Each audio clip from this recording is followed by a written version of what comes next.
মাছ চাষিদের জন্য বলছি, মাছ চাষের ক্ষেত্রে যেই তাপমাত্রাটা প্রয়োজন এই মুহূর্তে তার চেয়ে বেশি তাপমাত্রা রয়েছে পরিবেশে, এবং সেই তাপমাত্রাটা বেড়ে যাচ্ছে পানিতেও। বিশেষ করে দুপুর থেকে বিকাল পর্যন্ত তাপমাত্রাটা 30-এর অনেক উপরে চলে যায়। বাইরে তাপমাত্রা 38-40, পানির তাপমাত্রা 32-33 উপরের অংশে চলে যায়, 35 পর্যন্ত হয়ে যায়, যেটি মাছের জন্য অসহনীয় হয়ে যায়। এবং এই তাপমাত্রাটা ধীরে ধীরে উপরের স্তর থেকে নিচের দিকে যেতে থাকে। যদি গভীরতা কম হয়, নিচ পর্যন্ত তাপমাত্রার প্রভাব চলে যায়। আর যখন নিচ পর্যন্ত তাপমাত্রার প্রভাব চলে যাবে, পানিতে অক্সিজেন কমে যাবে, অক্সিজেন ডিজলভ অক্সিজেনটা বাতাসে চলে যাবে, অক্সিজেন স্বল্পতায় ভুগবে, মাছ অস্থির হয়ে যাবে, মাছ স্ট্রেস চাপের মুখে পড়বে। এতে অন্য রোগের আক্রমণ হবে, অনেক সময় ব্যাকটেরিয়ার ইনফেকশন হয়, এই প্রবলেমগুলি হয়। কাজেই অক্সিজেনের অভাব যেন না হয়, তাপমাত্রা যেন বেড়ে না যায়, সেই বিষয়ে চাষিদের করণীয় যে কাজগুলি, এই কাজগুলি অবশ্যই করতে হবে। যেমন করণীয় কাজের মধ্যে পানিকে ঠান্ডা রাখতে হবে। কি করা দরকার? আমার পানি যোগ করতে হবে। পানি কমে যাচ্ছে, বাষ্পায়িত হয়ে চলে যাচ্ছে, লেভেল কমে যাচ্ছে, লেভেল বাড়াইতে হবে।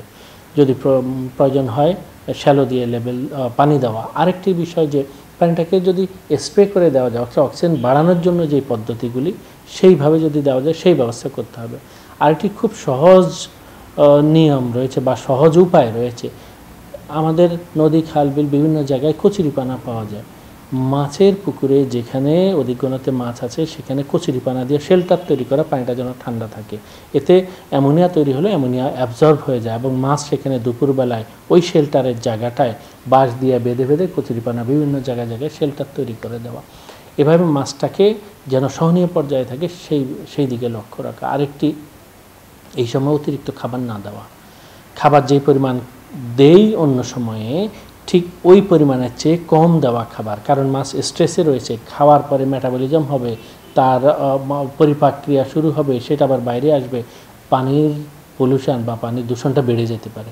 এই কারণে খাবার, যেহেতু এখন একটা প্রতিকূল আবহাওয়া যাচ্ছে, খাবারটাকে কমিয়ে দেওয়া, আগের চেয়ে কম পরিমাণে দেওয়া, সেইভাবে নিয়ে যাওয়া। আরেকটি, যে অনেক সময় সকালের দিকে অক্সিজেনের স্বল্পতা হয়, ওই সময় অক্সিজেনের যে ট্যাবলেট বা পাউডার আছে, জরুরি ভিত্তির জন্য সেটাকে ঘরে রাখা, যেন জরুরি প্রয়োজনে দেওয়া যায় সেই বিষয় রাখা। আর খাবার যখন দিব, খাবারের সাথে ভিটামিন সিটাকে অ্যাপ্লাই করা। আমরা যেরকম গরম লাগলে অস্থির হলে আগে লেবুর রস দিয়ে খেতাম, অর্থাৎ ভিটামিন সি খেলে শরীরটা ক্লান্তি দূর হয়, স্ট্রেসটা দূর হয়। মাছের ক্ষেত্রেও একই, খাবারের সাথে 5 থেকে 7 গ্রাম প্রতি কেজি খাবারের মধ্যে ভিটামিন সি মিশিয়ে খাবার দেওয়ার সময় এটিকে দিয়ে দেওয়া, তাহলে কিছুটা স্ট্রেস টলার হয়। আর সার প্রয়োগ না করা, অতিরিক্ত সবুজাব না করে ফেলা, এবং বিশেষ করে পানির লেভেলটা যেন না কমে যায় সেই দিকে খেয়াল রাখা। এই সময়ে ঘনত্বটাকে একটু কমিয়ে দেওয়া, আবার বারবার মাছ ধরার জন্য জাল না টানা, তাহলে ভিতরের গ্যাসগুলো বের হয়ে আসে। অর্থাৎ খুব সাধারণ নিয়মগুলি যেন এই সময় একটু সতর্কতার সহিত পালন করে সেদিকে খেয়াল রাখা। ভিটামিন সি এর কথা বলেছি।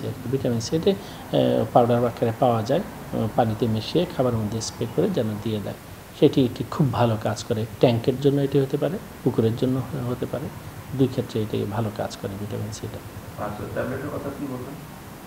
অক্সিজেন পাউডার অথবা অক্সিজেন ট্যাবলেট দুই আকারেই পাওয়া যায়। এটা জরুরি ভিত্তিতে, যখন হঠাৎ দেখা যাচ্ছে যে আমার মাছ মারা যাচ্ছে, ওই সময় কোথায় শ্যালো খুঁজবো, কোথায় কী খুঁজবো, মেশিন খুঁজবো, দ্রুত আগে মাছটাকে বাঁচাতে হবে, নাহলে মাছ মারা যাবে, কিছু মাছ মারা যাবে, উনি কিছু করতে পারবে না। ওই সময় মাছটাকে বাঁচানোর জন্য অক্সিজেন, আমরা যেরকম হসপিটালে গেলে ইমার্জেন্সি প্রথম অক্সিজেনটা দেয়, অক্সিজেন দিয়ে মাছটাকে শান্ত করা, তারপরে ব্যবস্থা নেওয়া। এটা বাজারে কিনতে পাওয়া যায়, বিভিন্ন কোম্পানি আছে, অক্সিজেন ট্যাবলেট, অক্সিজেন পাউডার, অক্সিফ্লো, এটা ওটা বিভিন্ন নামে রয়েছে, যে কোনোটাই কিনতে পারে। ভালো একটা কোম্পানি দেখে ওনারা কিনবে, এবং ওদের কোম্পানি ওখানে বলা থাকে কতটুকু জায়গায়, কতটুকু পানিতে, কয় ফুট পানিতে কী পরিমাণ দিবে। এই চামচ দিয়ে ধীরে ছিটিয়ে দেওয়া মাছটা শান্ত হওয়া পর্যন্ত, দ্রুত। এবার যদি আপনাদের মানে এই মানে হচ্ছে মাছ চাষ কেমনভাবে ব্যাহত হতে পারে, একটু অপেক্ষা করেন। এই কারণে মাছ চাষ আসলে উৎপাদনের ক্ষেত্রে আসলে প্রভাব পড়তে পারে কিনা? প্রতিকূল পরিবেশের মাছ যদি সমস্যায় পড়ে, উৎপাদনও সমস্যায় পড়বে, এটি স্বাভাবিক। সমস্যায় যেন না পড়ে তার জন্য এই প্রতিকার ব্যবস্থাগুলি। কাজে প্রতিকার ব্যবস্থা যদি নেই, এই দুর্যোগ সময়ে, এই প্রতিকূল সময়ে যদি আমি ভালোভাবে পার করতে পারি, সুদিন যখন চলে আসবে তখন উৎপাদন আবার বেড়ে যাবে। অর্থাৎ আমি মাছটাকে এখন একটু কম খাইয়ে মাছটাকে সুস্থ রেখে যদি সময়টা পার করতে পারি, যখন স্বাভাবিক পরিবেশ চলে আসবে তখন মাছটা আবার দ্রুত বেড়ে যাবে। এই ঘাটতিটা আবার ওই কয়েক মাসে সে পুষিয়ে দেবে। কাজে এখন যেন আমি লোকসানে না পড়ি, মাছ যেন না মারা যায়, একটু সতর্ক থেকে সময়টাকে পার করা। এমনি মাছ চাষে যখন খবর মরাটা যায়, খবর হ্যাঁ, মাছ যারা চাষিরা রয়েছেন, মাঠ পর্যায়ে রয়েছেন, ইভেন আমরাও ট্যাঙ্কে মাছ চাষ করি, আমাদেরও অক্সিজেন লেভেলটা কমে যায়। যদিও দিচ্ছি টেম্পারেচারের কারণে অক্সিজেন লেভেলটা কমে যায়, কিছু মাছ মারা যায়, আমরা ভিটামিন সি অ্যাপ্লাই করি, পানিটাকে চেঞ্জ করার চেষ্টা করি, অ্যারেশনের ব্যবস্থা করি। বিশেষ করে এখন মেকানাইজড অ্যারেশন অনেক রয়েছে, যদি কেউ চায় মেকানাইজড বিভিন্ন অ্যারেটার ব্যবহার করতে পারে, বিশেষ করে রাতের শেষ ভাগের দিকে যেন এগুলি চালায়। তাহলে অক্সিজেন যদি পানিতে বেশি থাকে, দিনের প্রভাবে সে শান্ত থাকবে, খুব একটা সমস্যায় পড়বে না। কাজেই অ্যারেটর যোগ হতে পারে, পানি স্প্রে হতে পারে, অক্সিজেনের লেভেল বাড়ানোর জন্য যে কোনো ওষুধ ব্যবহার হতে পারে, ভিটামিন সি অ্যাপ্লাই হতে পারে, খাবার কমিয়ে দিতে পারে, কচুরি পানা দিয়ে পানিটাকে ঠান্ডা রাখতে পারি। খুব সহজে অল্প টাকায় কচুরি পানা দিয়েও আমি এটাকে শান্ত রাখতে পারি। পানি ঠান্ডা রাখতে হবে। অতিরিক্ত তাপের কারণে মাছ যখন স্ট্রেস বা চাপের মুখে পড়ে যায়, পরিবেশগত চাপের মুখে পড়ে, এই চাপের ফলে অনেক সময় আমরা দেখেছি ট্যাঙ্কের মাছগুলিতে, বিশেষ করে রাসের মাছে দেখেছি, তেলাপিয়ার মাথা দিকে ফোসকার মতো পড়ে যায় এবং মনে হয় ভিতরে রক্তের মতো মনে হচ্ছে। এই ইনফেকশানগুলি তৈরি হতে পারে এবং এটি ছোঁয়াচে ধরনের একটা থেকে আরেকটা বেড়ে যেতে পারে। সেই ক্ষেত্রে ব্যাকটেরিয়াল ইনফেকশানের জন্য যে উপায় রয়েছে, যে প্রেসক্রিপশান যিনি করবেন, সেই পদ্ধতিতে খাবারের সাথে মিশ্রিত করে ব্যাকটেরিয়াটাকে দমন করতে হবে, তা নাহলে এটি ছড়িয়ে যেতে পারে। এটি রুই কাতল মাছের জন্য হতে পারে, তেলাপিয়া মাছের জন্য হতে পারে। আর যারা ছোট মাছ, এখন কিন্তু মাছের মজুত করার সময় হ্যাচারির থেকে পোনাগুলি বের হচ্ছে, এই পোনা মাছগুলি বেশি সংবেদনশীল, অল্পতেই মারা যাবে।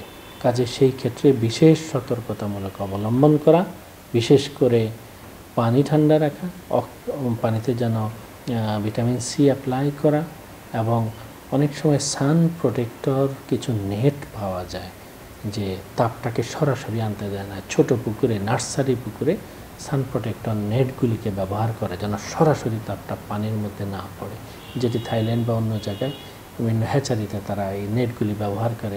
অনেক সময় এটাকে অর্কিড নেটও বলে, যে ছিদ্র ছিদ্র করা যে কালো নেটগুলি, এই নেটগুলিকে ব্যবহার করা নার্সারি পুকুরের উপরগুলিতে।